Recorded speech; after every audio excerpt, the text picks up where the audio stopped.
Hi, welcome to another episode of Cytobytes. In this episode, I'm going to tell you something more about which parameters would be best to use as input for dimensionality reduction and clustering.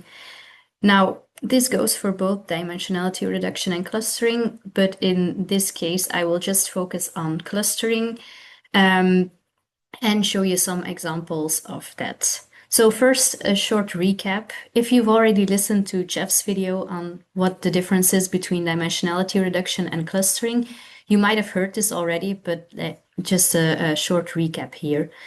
What is the idea of clustering is that you want to group together similar data points, which is based on marker expression here. And you want to do that in a predefined number of clusters or metaclusters. For some of the algorithms, you need to specify that number yourself. Some of them will estimate it for you. And then the whole idea is that these clusters or metaclusters, they sort of represent your cell populations. Now, this is important because if you have a panel, for example, here, this is a panel for regulatory T cells, you see that you have 1, 2, 3, 4, 5, 10 markers here. And now the goal of including all of these markers in your panel is not the same for all of them. So if you look closely, you can distinguish three groups of markers here. The first group are the lineage markers. These markers you would gate on if you do manual gating to define your cell populations. And then you have these markers over here, which are functional markers. Within your cell populations, you want to look at expression of these markers, and these will define cell states like activation, exhaustion, cytokine production, things like that. And then we have a third group of markers here, which in any case you only use for pre-gating. So you want to gate on live cells, you want to gate on CD45 positive cells, but for the rest of your analysis, these markers don't really matter that much anymore. So what you do when you do a clustering in this case is you would first do a pre-gating on live CD45 positive cells, and then you get something like here on the right. What you can see here is a minimal spanning tree. That is the output when running the flow sum algorithm. And you see all these circles here, which are the clusters, and then the background colors represent the metaclusters in this flow sum model. And these metaclusters are more or less equal to your cell populations. So how do you know which cell population you are looking at? You can have a look at these pies, and in the legend you see here that we only use the lineage markers to make this flow sum model, which makes it easy to distinguish your cell populations here. So you can either look at these pies to see which metaclusters express which markers, or you can also just look at the MFI of all your markers within these metaclusters to define which cell populations they represent.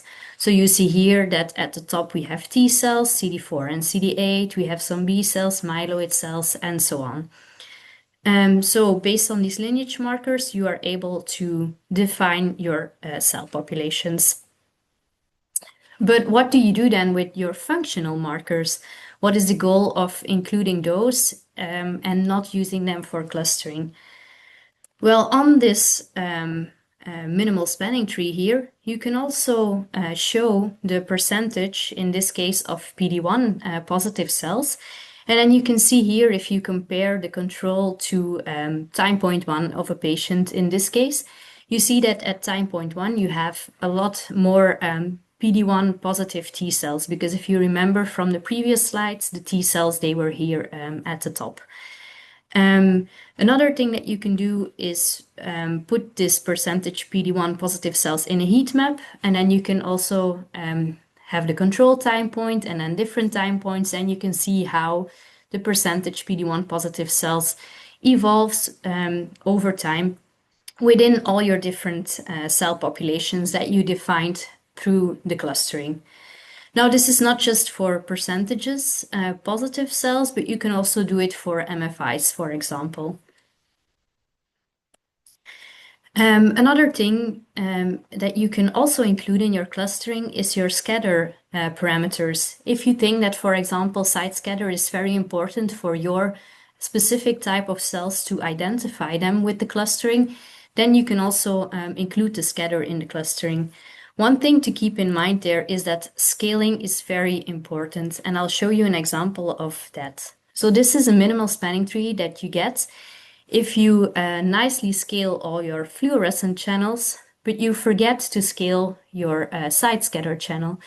And here you can see that for the fluorescent channels, all of these values are nicely between, what is it, -1.5 and 4.5. So these are all nicely scaled. But if you look at the scatters, these are still in the original space. So the values here go from 8,000 until 262,000. So your whole clustering here will just be driven by these very large values of the side scatter. And the idea is, of course, that you also scale these scatters to be more or less within the same limits as your fluorescent channels.